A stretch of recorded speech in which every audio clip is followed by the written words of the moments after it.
langis.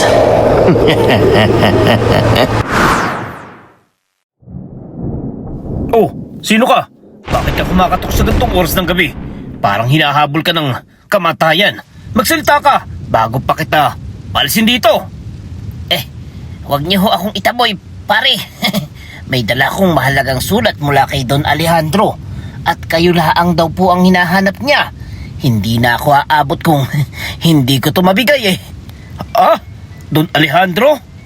Matagal ko nang hindi naririnig ang pangalang yan. Paano mo siya nakilala? At bakit tila sugatan ka? Wala nang oras para magpaliwanag, pare. Kunin niyo ito at magbadali kayo papunta sa Sitio Lagim. Dahil kung hindi, maraming mamamatay doon. Hindi na nakapagsalita pa ang mensahero. Bumagsak ito sa sahig habang dumadalo ang dugo mula sa kanyang likod. Dahan-dahang lumapit si Rogelio. Kinuha ang liham at ramdam niya agad ang kakaibang bigat nito. Parang may nakatagong kapangyarihan. Tahimik ang buong bahay. Tanging ang pag-ungol ng hangin at ang mahina ngunit mabigat na paghinga ng kanyang aso ang naririnig.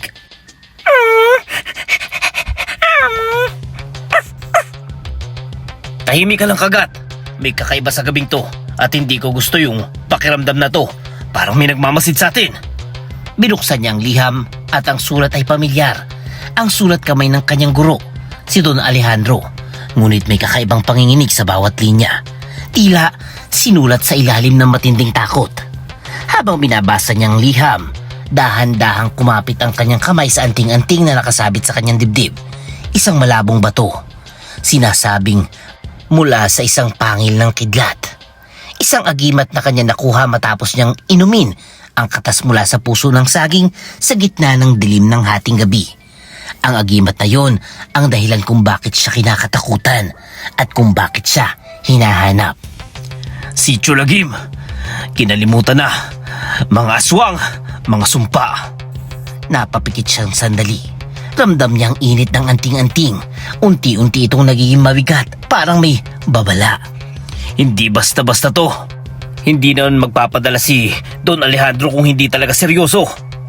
Ay, may mas malalim na dahilan kung bakit ako tinawag mo, Don Alejandro. Tumayo siya at naglakad papunta sa pintuan. Sinabit niya ang malit na bote ng langis sa gilid ng kahoy, isang anti-aswang na langis na siya mismo ang gumawa. Pinili niya ang niyog sa ilalim ng liwanag ng buwan. Giniling ito, piniga hanggang lumabas ang katas. Pinakuluan habang binubulungan ng orasyon hanggang maglangis. Isang langis na hindi basta-basta. Isang langis na kumukulo kapag may aswang na lumalapit. Biglang tumahol si Kagat. Nakatingin siya sa bote. Unti-unting nagsimulang umusok ang langis. Hindi pa ako naalis eh. Pero parang nakamasid na yata sila. Agad niyang pinatay ang ilaw at tumahimik. Dahan-dahan niyang hinawakan ang kanyang bolo habang ang anting-anting ay tila kumikislap sa dilim. May narinig siyang mahinang kaluskos sa bubong. Lumabas ka dyan! Kung sino ka man! Hindi ako basta-basta natatakot sa mga kagaya mo! Walang sumagot, ngunit ang hangin ay biglang lumamig at isang iglap, tumigil ang lahat. Biglang tumahol muli si Kagat. Waf! Waf! Waf! Waf! Tumalon si Rogelio palabas ng bahay, ngunit wala siyang nakitang kahit ano. Walang tao, walang hayop, walang bakas, ngunit alam niya, may sumusunod sa kanya. Hindi pa nga ako nakakalabas pero sinisimulan na nila ang laro. Ibig sabihin, tama ang kutob ko. Hindi ito basta baryo lang. Bumalik siya sa loob at tiningnan muli ang liham. Sa pinakadulo, may nakasulat na hindi niya napansin kanina. Mag-ingat ka! Hindi lahat ng kakampi mo ay tao! Nanlaki ang kanyang mga mata. Anong ibig sabihin ni Don Alejandro dito? Sinong dapat kong katakutan? Huminga siya ng malalim, walang atrasan. Kinuha niya ang kanyang bag, nilagyan ng asin, bawang, suka at ang kanyang mga orasyon. Sinabit niya ang anting-anting ng mas mahigpit sa kanyang dibdib. Oh, Kagat! Aalis tayo ngayong gabi. Ngayon na mismo. Mas mabuti nang mauna tayo kaysa maunahan nila. Tumango at lumapit sa kanyang amo. Bago siya tuluyang lumabas, muli niyang sinilip ang bote ng langis. Kumukulo pa rin ito. Ibig sabihin talaga, hindi lang isang nagmamasid sa akin ngayong gabi. Marami sila. Sumilip siya sa dilim ng kabundukan at sa unang pagkakataon sa matagal na panahon, nakaramdam ng kaba ang isang antingero. Kung ano man ang naghihintay sa Sitio Lagim, sisiguraduhin kong matatapos ko ito kahit ang kapalit pa'y sarili kong kaluluwa. Dahan-dahan siyang naglakad papalayo sa kanyang bahay habang ang hangin ay tila sumusunod sa bawat hakbang niya. At sa malayo, may dalawang matang kumikislap sa dilim. Nanonood, naghihintay. Hindi niya alam, ang paglalakbay na ito ang magbubukas ng lihim na matagal nang nakabaon. At maaaring siya mismo ang susunod na maging bahagi ng sumpa. O Tomas, bakit ka nanginginig ng ganyan? At anong ginawa mo sa tulay na to? Kalakitnaan ng gabi eh. Hindi ka ba natatakot na may sumunod sa'yo? Kuya Rogelio, huwag niyo akong iwan please. Matagal na ako nagtatago dito dahil may naririnig akong tiktik sa likod ko. Kanina pa nga eh. At pakiramdam ko, sinusundan niya ako hanggang ngayon. Huminga ka lang. Hingahan mo ng malalim at tumingin ka sa akin. Hindi kita sasaktan pero kailangan mong magsabi ng totoo. Anong nangyari sa Sitio Lagim? Hindi ko po alam. Hindi na po natural ang nangyayari doon, kuya. May mga buntis na nagkakasakit at may mga bata na nawawala. Tapos, gabi-gabi, may kaluskos sa bubong. Parang may gumagapang nga po eh. Humahampas ang malamig na hangin sa paligid habang ang tunog ng tiktik ay lalong lumalapit. Ngunit kabaliktaran ng inaasahan. Habang lumalakas ang tunog, mas lalo itong lumalayo. Napatingin si Rogelio sa dilim. Huwag kang malilin lang sa tunog na yan, Tomas! Mas malakas ang tiktik, mas malayo. Pero pag humina yan, doon ka matakot. Ibig sabihin, nasa ibaba mo na siya. Agad na napatingala si Tomas sa itaas ng tulay. Nanginginig ang kanyang katawan. Kuya, huwag naman po sana. Baka po nandyan na nga sila eh. Manahimik ka. Huwag kang gagalaw dyan, ha? Dahan-dahang kinuha ni Rogelio ang maliit na bote ng langis at tinapat sa hangin. Tahimik ito. Ngunit makalipas ang ilang segundo, unti-unti na itong kumulo. Diyos ko, hindi lang nag-iisa dito. 2 o 3 silang nagmamasid pero hindi pa sila susugod. Sinusukat pa nila tayo. Nakatingin sa itaas ng tulay si Kagat, handang sumalakay. Biglang may dumaan na malamig na anino sa gilid nila. Isang mabilis na galaw, halos hindi makita ng mata. Napatras si Tomas. Nakita mo po yun, kuya? May pakpak para pong tao pero hindi naman siya talaga tao, Kuya Rogelio. Tama ka. Aswang yon, Tomas. Hindi sila basta-basta sumusugod lalo na kung alam nilang may kalaban silang handa. Humugot si Rogelio ng asin at binuhos ito sa paligid ng tulay. Kasunod nito ay ang bawang na kanyang dinurog gamit ang kamay. Huwag kang lalabas sa bilog na to, ha, Tomas! Kahit ano mangyari, huwag kang gagalaw. Opo, kuya. Pero paano tayo makakaalis dito? Lalakad tayo pero hindi ngayon. Hintayin nating umatras sila dahil hindi nila gustong gantong depensa. Unti-unting tumahimik ang paligid. Nawala ang tunog ng tiktik. Ngunit ang katahimikan ay mas nakakatakot kaysa ingay. Makalipas lamang ang ilang minuto, tumigil ang pagkulo ng langis. Oh, umalis muna sila pero babalik din yan. Kaya kailangan nating magmadali. Tara na, Tomas! Tumawid sila sa tulay habang ang bawat hakbang ay mabigat. Sa bawat puno at sagingan na kanilang nadaanan, nag-iiwan si Rogelio ng asin at bawang. Kuya, totoo po ba na pumapasok sila sa bubong? Oo, at hindi lang yun. Marunong silang mag-anyong tao. Kaya huwag kang basta magtitiwala kahit sa kakilala mo na, ha? Kaya po pala, sabi ng mga matatanda sa amin baligtad daw ang refleksyon sa mata ng mga aswang. Tama ka dyan. At isa pa, kapag may naramdaman kang kakaiba, huwag mong ipakita na takot ka dahil dun sila lumalapit lalo. Habang naglalakad sila, dumaan sila sa isang maliit na kubo na tila iniwanan ng may-ari. Ngunit, biglang, may narinig silang kaluskos sa loob. Kuya, may tao po ata sa loob ng kubo. Tulungan po natin. Oh, huwag kang padalos-dalos, Tomas. Hindi lahat ng humihingi ng tulong dapat tulungan. Biglang, may boses mula sa loob. Tulungan niyo ako. May masakit sa tiyan ko. Buntis ako. Please, huwag niyo po akong iwan. Napahinto si Tomas, nanginginig. Kuya Rogelio, buntis po siya. Kailangan natin siyang tulungan. Tahimik lamang si Rogelio. Dahan-dahan siyang lumapit sa pintuan, ngunit hindi siya pumasok. Lumabas ka kung sino ka man at ipakita mo ang sarili mo. Hindi po ako makalabas. Nahihirapan ako. Please, pumasok po kayo. Dahan-dahang nilabas ni Rogelio ang maliit na salamin mula sa kanyang bag at tinapat sa siwang ng kubo. Sa loob, may nakaupo ngang babae. Ngunit ang kanyang mata, baliktad ang refleksyon. Tomas! Tumakbo ka. Kahit anong mangyari, huwag kang lilingon. Kahit anong marinig mo, huwag mong papansinin. Kuya, bakit po? Aswang yan! Dali! Biglang sumigaw ang babae at nagbago ang anyo. Humaba ang kanyang dila at kumawala ang pakpak mula sa kanyang likod.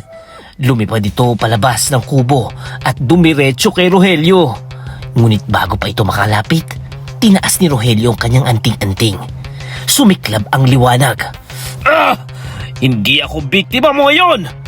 Ngayong gabi, bumalik ka sa pinanggalingan mo! Umatras ang aswang, sumigaw sa sakit. Ngunit sa halip na umatras ng tuluyan, ngumisi ito. Hindi ka pa handa, Rogelio. At ang baryong pupuntahan mo ay matagal ng pag-aari namin. Nawala ito sa dilim. Huminga ng malalim si Rogelio habang nakatingin sa direksyon ng sitio lagim. Kung ganito pa lang ang simula, ibig sabihin, mas malala pang naghihintay sa atin sa loob ng baryo. Dahan-dahan siyang naglakad muli at sa likod nila may mga matang muling nagbukas sa dilim. Mas marami na sila ngayon. Nang makarating sa baryo, nakausap nila si Kapitan Berto. Ikaw ba si Rogelio? Ang antingero na pinatawag ni Don Alejandro. Matagal ka na naming hinihintay at sana'y hindi pa huli ang lahat. Ako nga ho. Pero bago ako tumulong sa inyo gusto kong malaman kung gaano kalala ang sitwasyon nyo dito sa Sitio Lagim at kung ano nang mga nasubukan ninyo. Anak, matagal na kaming nakikipaglaban dito. Pero hindi namin kaya ang lakas ng sumpa na bumabalot sa baryo na ito. Kaya ikaw na ang huling pag-asa namin. Ako nga pala si Lola Mela. Sa baryo, napansin agad ni Rogelio ang kakaibang katahimikan. Walang batang naglalaro, walang aso na tumatahol, at ang mga bahay ay tila nakasilong sa takot. Sa paligid, may mga kawayan na nakasabit at pinapatunog ng hangin. Lumilikha ito ng tuloy-tuloy na ingay, isang paraan para iligaw ang mga aswang. May mga tao rin na nagpahid ng suka sa kanilang balat, habang ang iba ay munguya ng nganga. Tila ba kumakapit sa kahit anong paniniwala para lamang makaligtas. Hindi lang aswang ang problema ninyo. May mas malalim na galaw dito at pakiramdam ko, hindi lang ito basta pangangaso. Napatingin siya kay Lola Mela. Hawak nito ang buntot ng pagi. Mahaba, matigas at may kakaibang aura. Aling Mela, ilang beses mo na yan nagamit? Maraming beses na. Pero tuwing pinapalo ko ang mga biktima, may sumisigaw sa malayo na parang may ibang nasasaktan. Hindi ang taong kaharap ko. Ibig sabihin, may mangkukulam nga at hindi basta-basta ang kalaban ninyo. Biglang may lumapit na babae. Namumutla at hawak ang kanyang tiyan. Ikaw na ba yung makakatulong sa akin? Ilang gabi na akong hindi makatulog. May gumagalaw sa loob ng katawan ko na parang hindi ko anak. Rogelio, siya si Esther, isa sa mga buntis na sinasabing tinamaan ng kulam. Pero kailan nagsimula ang mga sintomas? At may nakaaway ka ba bago ito nangyari? Wala naman ako nakaaway pero isang gabi may nakita ko matandang lalaki sa bukid. Nakatitig siya sa akin mula sa ilalim ng balete at kinabukasan nagsimula na ang lahat. Nagkatinginan sina Rogelio at Lola Mela. Hay, ang balete sa bukid na iyon, matagal nang iniiwasan ng mga tao. Sinasabi nilang may naninirahan doon na hindi naman tao. Dalhin niyo ako dun mamaya pero bago yun, kailangan kong makumpirma kung sinong mga may kagagawa nito. Naglatag si Rogelio ng mangkok na may tubig at nagsindi ng kandila.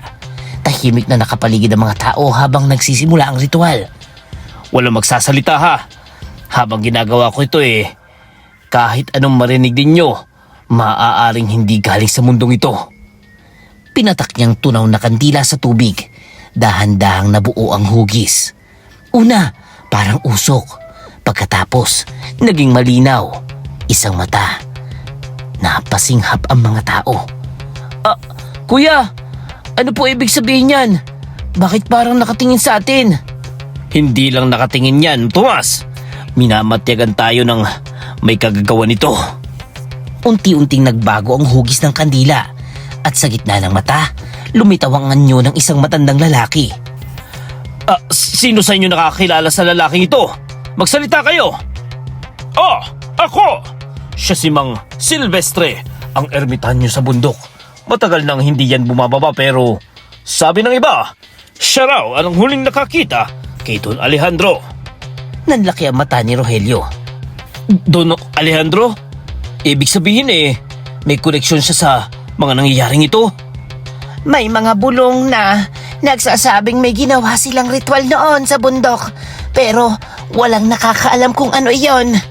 Biglang nagliwanag ang kandila at kusang namatay. Kasabay nito, sumigaw si Esther. May gumagalaw sa tiyan ko. Parang may humihila sa loob. Aray ko! Agad na lumapit si Lola Mela. Hinawakan si Esther habang tinataas ang buntot ng pagi. Hawakan ninyo siya. Hindi ito kayang gawin mag-isa. Huwag muna, Lola Mela! Hintayin mo yung senyales. Biglang, may narinig silang mahinang tawa mula sa labas. Isang matandang boses. Ay, nakarating ka na pala, Rogelio. Matagal na kitang hinihintay. Lahat ay napalingon sa pintuan. Unti-unting bumukas ito. Ngunit wala namang tao. Tanging hangin lamang ang pumasok. Ngunit dala nito, isang mabahong amoy ng bulok na laman. Hindi na to simpleng kulam. Pinaglalaroan tayo. Meron pang malakas na kapangyarihan dito. Nakatitig sa labas si Kagat. Balahibo niya'y nakatayo at galit na galit. Kuya, nararamdaman ko siya. Parang nasa paligid lang. Oo, tama ka, Tomas. At mas malapit siya kaysa sa iniisip ninyo. Biglang nagtaas ng kamay si Rogelio at hinawakan ang kanyang anting-anting. Napakainit nito. Mas mainit kesa dati. Kung ikaw man ay nasa likod nito, lumabas ka at harapin ako. Hindi ako aatras para lang matakot sa anino mo. Muling tumawa ang boses. Mas malapit. Mas malinaw. Hindi pa. Hindi ka pa handa. Kapag dumating na ang oras na yon, ikaw mismo ang magiging susi ng sumpa na ito. Biglang tumahimik ang lahat. Ngunit sa likod ng katahimikan, may nagsisimula ng gumalaw sa ilalim ng lupa. At hindi yun tao. Kuya Rogelio, may naririnig na naman akong iba sa bubong. Parang may gumagapang at parang may humihinga sa ibabaw ng bahay. Huwag niyo kong iwan dito. Huwag ka mag-alala, Esther. Lahat kayo, manatili sa loob at huwag kayong lalabas kahit anong marinig ninyo ha. Dahil nagsisimula na sila ngayong gabi. Ay, anak, kumukulo yung langis sa pinto. Ibig sabihin, hindi lang isang darating. Maghanda na tayo! Sigaw ni Lola Mela. Unti-unting lumakas ang tunog sa bubong. Parang may mahabang kuko na kumakayod sa kawayan. Kasabay nito, may narinig silang tunog na parang humihigop.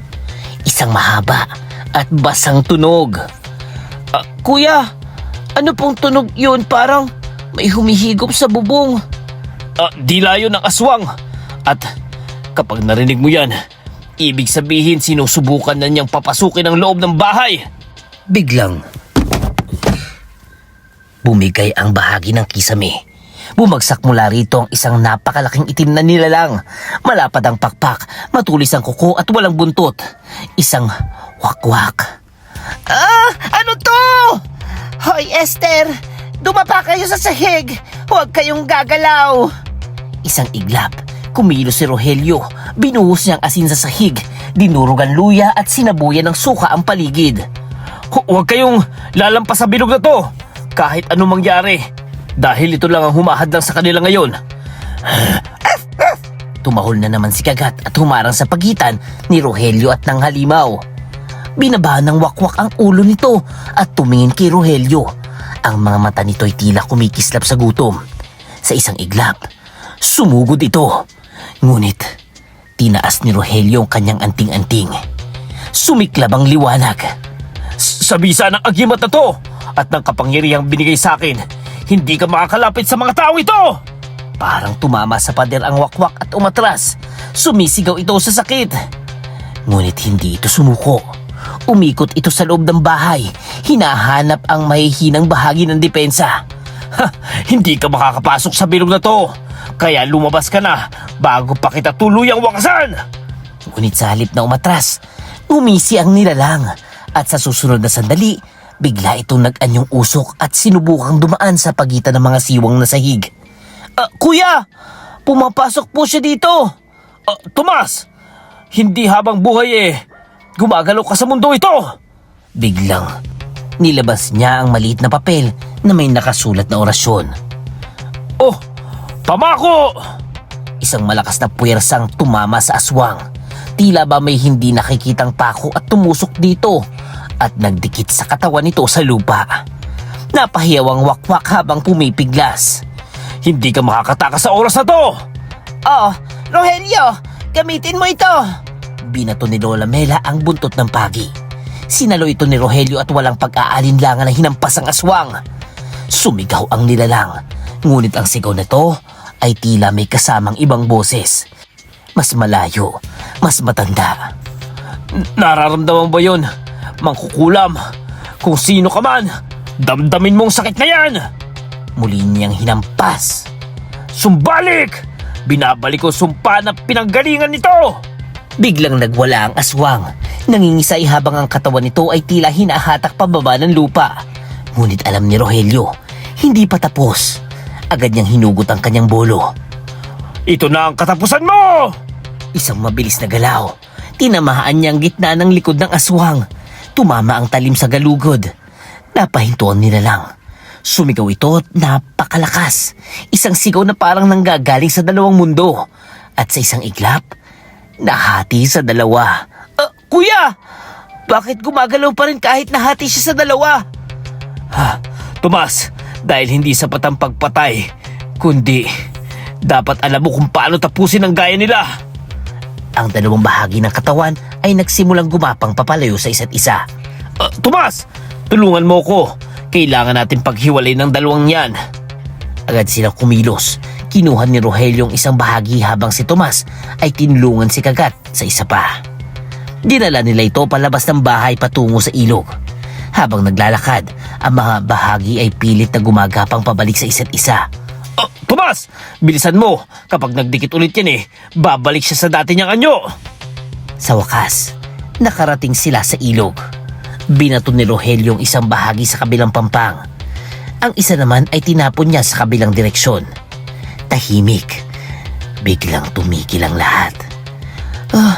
Tapos na po ba yun, Kuya Rogelio? Huminga ng malalim si Rogelio. Tomas, hindi pa. At hindi pa itong huli. Unti-unti siyang tumingin sa dilim ng kagubatan. Dahil sa pagkakataong yun, may narinig siyang isa pang tunog. Hindi na tiktik, kundi maraming pakpak. Hindi lang isang kalaban natin ngayon. Napatay natin ang isa pero simula pa lang to. Sa likod ng mga puno, may mga matang kumikislap at sabay-sabay silang gumagalaw. 3 araw nang lumipas mula ng unang sumalakay ang aswang, ngunit imbis na gumaling si Rogelio, lalo pang lumala ang kanyang kalagayan. Ang kanyang mga sugat ay hindi naghihilom, tila may maliliit na aninong gumagalaw sa loob nito. Lola Mela, bakit parang may gumagapang sa loob ko? At bakit Parang hindi nagsasarang sugat ko kahit anong gawin ko. Parang may kumakain sa lamang ko. Anak, hindi na normal iyan. Hindi sugat ng pakikipaglaban ang dala mo, kundi sugat ng kulam. May sumusunod na sa iyo at hindi ka papabayaan hanggat hindi ka bumibigay. Kuya, kagabi nakita ko kayo. Nakatingin sa dilim kahit walang tao. Parang may kausap kayo. Natakot nga po ako eh. Sa tuwing pumipikit siya, may nakikita siyang anino ng isang matandang lalaki. Nakatayo, nakatingin, naghihintay. Hindi to gawa ng isang aswang. May ibang kumikilo sa likod nito at pakiramdam ko. Kilala ko kung sino. Tama ka dyan, Rogelio. Kailangan ka nating dalhin kay Mang Sebio. Siya lamang ang makakatulong sa iyo ngayon. Dinala nila si Rogelio sa isang kubo sa gilid ng bundok. Amoy dahon, usok at lupa ang paligid. Isang lugar na tila hiwalay sa mundo ng tao. Oh, ilapit ninyo siya dito. Huwag kayong magsasalita habang tinitingnan ko siya. Dahil kung ano man ang nasa kanya, maaaring makinig sa atin, ano? Kung ano man ang nasa akin, ilabas mo na. Dahil hindi ako papayag na ako ang gawing laruan ng mga mangkukulam na yan. Lumapit si Mang Sebio at dahan-dahang hinaplos ang sugat ni Rogelio gamit ang mga dahon na may mapait na amoy. Biglang nanginig ang katawan ni Rogelio. Rico, may gumagalaw. Parang may sumusunod sa kamay ko. Hindi. Lang isa ang kumapit sa iyo. 3 sila at pinapahirapan ka nila para pahinain ang loob mo. 3 po? Ibig sabihin may 3 mangkukulam? Hindi. Iisa lang ang may kagagawa nito. Hinati niyang sumpa para hindi agad matunton kung saan siya nanggagaling. Napapikit si Rogelio habang pinipigilan ng sakit. Sabihin mo kung sino at pupunta ko siya kahit sa bundok pa o sa impyerno. Kailangan kong tapusin to. Ay, Totoy, hindi ganun kadali ang laban na ito. Kailangan mo munang tanggapin kung sino ang may galit sa iyo. Dahil ang kulam ay hindi basta ibinibigay sa walang dahilan. Tahimik ang lahat. Si Don Alejandro? Biglang tumigil si Mang Sebio. Sigurado ka ba nga sa sinasabi mo? Dahil kung siya nga ang tinutukoy mo mas malalim ang pinagmula nito kaysa sa inaakala mo. Ay, hindi ba siya tumawag kay Rogelio dito? Bakit niya gagawin iyon? Dahil gusto niya akong dahilin dito. Hindi para tumulong, kundi para gamitin. Napabuntong hininga si Mang Sebio. Ay kung ganun kailangan mong harapin ang sumpa bago mo harapin ang tao. Dahil kung hindi ka malinis, mamamatay ka bago ka makarating sa kanya. Naglabas siya ng buntot ng pagi at inabot kay Rogelio. Oh, ikaw mismo ang gagawa nito dahil ikaw ang target ng sumpa at ikaw lang ang pwedeng magbalik nito sa kanya. Alam ko nang gagawin ko, Mang Sebio. Lumabas siya sa kubo at umupo sa gitna ng bakuran. Walang ilaw, walang tunog, tanging ang lamig na hangin at ang mabigat na pakiramdam ng sumpa. Dahan-dahan niyang hinawakan ang buntot ng pagi. Kung ikaw man ang naglagay nito sa akin, mararamdaman mo sakit at ibabalik ko to sa'yo! Hinampas niya ang sariling likod. Napangiwi siya sa sakit ngunit hindi siya tumitigil. Sumbalik! Binabalik ko ang sumpa sa pinanggalingan ito! Habang tumatagal, mas lumalakas ang kanyang palo. Parang hindi na siya may kontrol kundi ang galit na bumabalot sa kanya. At sa bawat palo, may naririnig siyang sigaw. Hindi mula sa sarili niya, kundi mula sa malayo. Isang matandang boses. Nararamdaman mo ba yan, Don Alejandro? Dahil hindi ako matatapos dito kundi ikaw! 3 gabi siyang hindi natulog. 3 gabi niyang hinarap ang sakit. Hanggang sa unti-unting nagsara ang kanyang mga sugat. Nawala mga anino at muling lumitaw ang malinaw na paningin. Kuya, parang gumagaling na po kayo. Ibig sabihin, natalo niyong kulam. Tomas, hindi ko pa siya natatalo pero ngayon, alam ko na kung sinong kalabang ko. Ay kung ganoon, handa ka na bang harapin ang ermitanyo doon sa bundok? Hindi lang ermitanyo, Lola Mela. Ang haharapin ko ang taong nagturo sa akin ng lahat. Nagkatinginan ng lahat. Kuya, ibig sabihin, si Don Alejandro? Siya ang nasa likod ng lahat ng ito. At ang tanong na lang ngayon bakit niya ako pinatawag dito? Biglang umihip ang malakas na hangin. At sa loob ng isip ni Rogelio, may boses na muling bumulong. Mas malinaw, mas malapit. Malapit ka na, Rogelio. At sa wakas, handa ka na sa katotohanang matagal ko nang gustong ipakita sa iyo. Napakuyom ang kamao ni Rogelio. Kung ito man ang gusto mong mangyari, hindi mo ko basta matitinag dahil hindi na akong batang iniwan mo noon. Ngunit sa kaliliman ng kanyang dibdib, may isang pakiramdam na hindi niya maipaliwanag. Hindi galit, hindi takot, kundi isang kakaibang koneksyon. At doon pa lamang niya napagtanto, baka hindi lang kalaban ang naghihintay sa kanya sa bundok, kundi isang katotohanang magbabago sa lahat. Kung ito man ang huling gabi ko, sisiguraduhin kong matatapos ang sumpang ito kahit ang kapalit sarili kong buhay. Kuya, wag niyo kong iwan dito. Sasama na lang ako sa inyo. Hindi ko kayang manatili dito habang kayo humaharap sa panganib. Hindi pwede, Tomas. Hanggang dito ka lang dahil ang haharapin ko hindi na para sa mga tulad mo at baka hindi mo kayanin ang makikita mo. Tahimik ang kabundukan habang papalapit si Rogelio sa kuweba. Walang tunog ng ibon, walang hangin, parang patay ang buong paligid. Sa bawat takbang niya, mas bumibigat ang pakiramdam ng kanyang dibdib. Mahina, ngunit alerto si Kagat at hindi umalis sa tabi niya. Pagdating sa entrada ng kuweba, biglang kumulo ang bote ng anti-aswang na langis. Nandito na siya. At hindi lang siya basta nilalang kundi pinuno ng lahat ng gumagalaw sa baryong to. Huminga siya ng malalim, kinuha ang maliit na aklat at sinimulang basahin ang orasyon. Sa liwanag ng kapangyarihang pinagkaloob sa akin at sa lakas ng mutya na ito, pinapahina ko ang anumang kasamaan na nasa loob ng lugar na ito. Pumasok siya sa loob ng kuweba. Malamig, basa at mabaho. At sa pinakadulo, may nakatayo. Isang lalaking kalbo, payat at may pulang mga mata.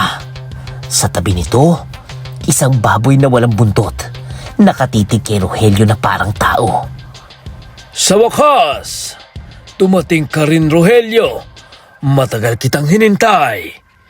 Kung ikaw ang nasa likod nitong lahat, matatapos na ang paghahari mo ngayong gabi. Huwag kang magmadali, Rogelio. Hindi mo pa naunawaan ang lahat at baka ikaw pang matalo sa labanang ito. Biglang ngumisi ang lalaki at sa isang iglap, nagbago ang anyo nito. Naging isang malaking aso, itim, mabangis at may mga matang nagliliyab. Sumugot ito kay Rogelio.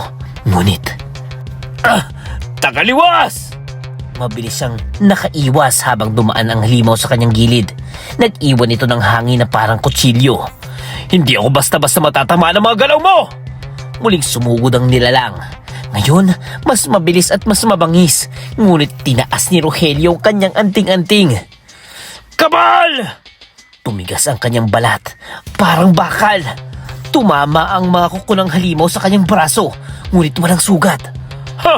Magaling! Pero hindi pa tapos ang laban natin, Rogelio! Muling nagbago ang anyo nito. Lumaki ang katawan. Nagkaroon ng pakpak. Isang napakalaking paniki ang sumalubong kay Rogelio. Tumalon-talon si Kagat at sinubukang kagatin ang pakpak ng nilalang. Kagat! Umalis ka dyan! Hindi ito laban para sa'yo! Lumipad ang halimaw at bumaba ng mabilis. Tinumbok ang leeg ni Rogelio. Ngunit sa sandaling yon, isinara ni Rogelio ang kanyang mga mata at nagsimula magdasal. Sa kapangyarihan ng orasyon na to, pinapahina kita at binababa sa lupa ang lakas mo! Unti-unting bumagal ang galaw ng halimaw. Parang may pumipigil dito. Parang may bigat na hindi nito kayang labanan. Ha! Anong ginagawa mo? Bakit hindi ako makagalaw? Ah! Ito ang kapangyarihan na hindi mo kayang kontrolin dahil hindi ito galing sa dilim, kundi sa paniniwala. Sa isang iglap, sumugod si Rogelio. Hinawakan niya ang halimaw at walang pag-aalinlangan. Hinati niya ito sa gitna gamit ang bolo. Sumigaw ang nilalang. Isang sigaw na umalingaw sa buong kuweba. Ngunit bago ito tuluyang mamatay, tumawa pa ito. Isang malamig at nakakatakot na tawa. Akala mo tapos na. Pero ang tunay na pinuno ay nasa loob ng iyong puso. Biglang nanahimik ang lahat. Napaatras si Rogelio. Anong ibig mong sabihin? Hindi ako tulad nyo. Ngunit wala nang sumagot. Ang katawan ng halimaw ay nahati sa dalawa at nagsimulang gumapang.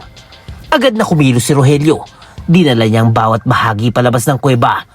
Hinagis sa magkabilang direksyon ng talon at tinapon ang bawat isa. Tahimik, walang galaw. Tila tapos na. Ngunit habang nakatayo sa gilid ng talon, hinawakan niya ang kanyang dibdib. Ang anting-anting ay mainit. Mas mainit muli kesa sa normal. Hindi ito maaaring mangyari. Bigla siyang napaluhod. May kumikislap sa loob ng kanyang isip. Mga alaala, mga boses. At ang huling sinabi ng halimaw ay paulit-ulit na umukit sa kanyang isipan. Ang tunay na pinuno ay nasa loob mo. Ano kayang ibig niya sabihin doon? Biglang kumahol si Kagat. May naramdaman siyang presensya sa likod niya. Dahan-dahan siyang lumingon at sa dilim ng kagubatan, may nakatayo, isang pamilyar na anino. Isang taong hindi niya inaasahang makita sa buntong yun. At doon niya nakita at napagtanto, hindi pa tapos ang laban. Sa halip, ngayon pa lang nagsisimula talaga. Rogelio, ikaw ang nagligtas sa amin. Hindi namin malilimutan ang ginawa mo sa barang ito. At habang buhay kang papasalamatan ng Sitio Lagim! Mabuhay! Sigaw ni Kapitan Berto. Anak, natapos mo na ang laban. Ngunit bakit parang hindi pa rin payapa ang inyong mga mata? May bumabagabag pa ba sa iyo? Ngumiti si Rogelio, ngunit mabigat ang kanyang dibdib. Habang pinagdiriwang ng buong baryo ang kanilang kaligtasan, ramdam niya na may mali. Hindi niya mapaliwanag hanggang sa makita niyang sarili niya sa isang lumang salamin sa loob ng kubo. Nanlamig ang kanyang katawan. Bakit? Baliktad ang refleksyon ko! Hindi siya gumalaw. Ngunit ang refleksyon niya, parang may sariling buhay. Bahagyang ngumisi. Hindi to totoo! Biglang bumukas ang pintuan. Dahan-dahang pumasok ang isang pamilyar na anino. Matagal ko nang hinihintay ang sandaling ito, Rogelio. Ang mukhang handa ka na sa katotohanan. Napatras si Rogelio. Nanlaki ang mga mata. Ikaw! Don Alejandro! Ikaw ang nasa likod ng lahat ng ito! Anong ginagawa mo sa akin? Dahil ikaw lang ang may kakayahan at ikaw lang ang kayang magdala ng susunod na yugto ng kapangyarihan na iniwan ko. Unti-unting nagbago ang anyo ni Don Alejandro. Ang kanyang katawan ay nahati. Ang kalahati ay nanatili sa lupa habang itaas ay lumutang. Isang manananggal. Kuya! Ano yan? Hindi siya tao! Tomas! Alam ko at matagal niyang pinili ang landas na to. Hindi mo naintindihan, Rogelio. Kapangyarihan ng agimat na suot mo hindi lamang proteksyon, kundi isang susi. At ang susi na iyon ay kumukuha ng kaluluwa ng may-ari. Napahawak si Rogelio sa kanyang dibdib. Ang anting-anting ay mainit. Masakit. Kaya mo ba ako tinawag dito?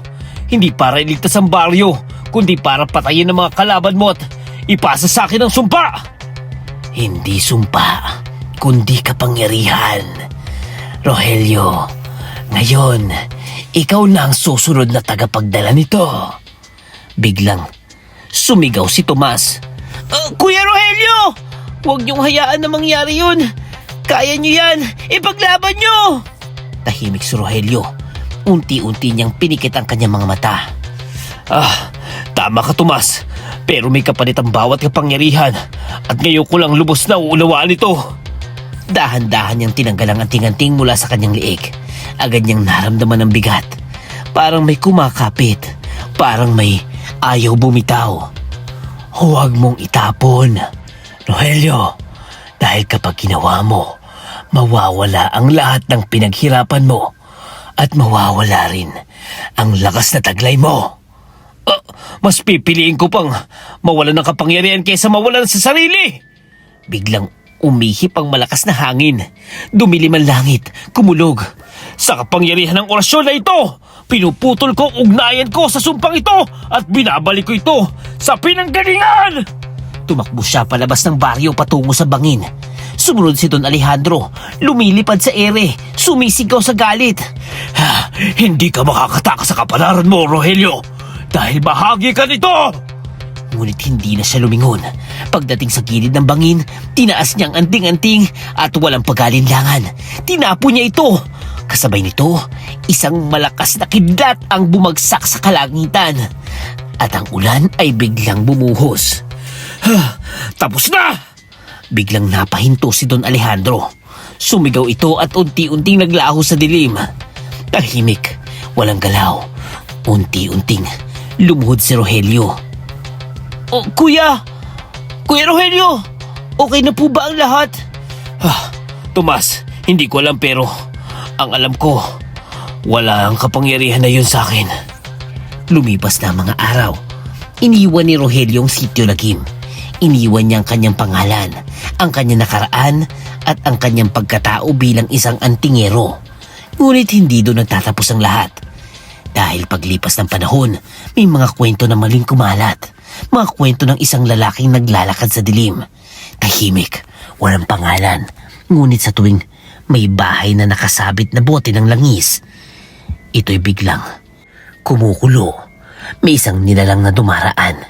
Hindi lubos na tao, hindi rin ganap na aswang. At sa isang malayong baryo, may isang bata na tumitingin sa mata ng estrangherong yon. At nakita niya ang baliktad na refleksyon. Nay! Yung lalaki po, bakit parang hindi siya normal? Naku anak, huwag mong titigan yan. Pumasok ka na sa loob. Ngunit bago pa siya makapasok, napalingon muli ang bata. At sa pagkakataong yun, ngumiti ang lalaki.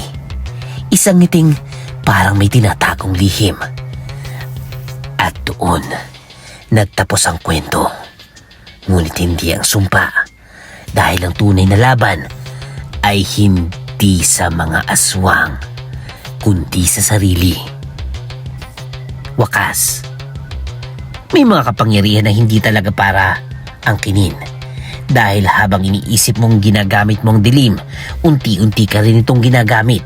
Ang tunay na panganib ay hindi ang aswang sa labas ng bahay, kundi ang katahimikan sa loob ng sarili mo kapag nagsimula kang masanay sa kapangyarihang hindi mo dapat hawakan. Dahil ang sumpa ay hindi laging agad nakikita. Minsan, nagsisimula ito sa isang desisyon akala mo'y tama, hanggang sa hindi mo na napansin na hindi ka na pala ikaw. At kapag dumating ng araw na maramdaman mong may kakaiba sa iyong refleksyon, huli ng lahat.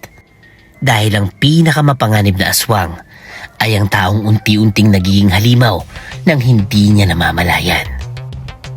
At kung nagustuhan yung ating story for the day, please comment yes! At kung may real life stories kayo na nakakatakot na gustong may feature sa ating channel, please comment your email.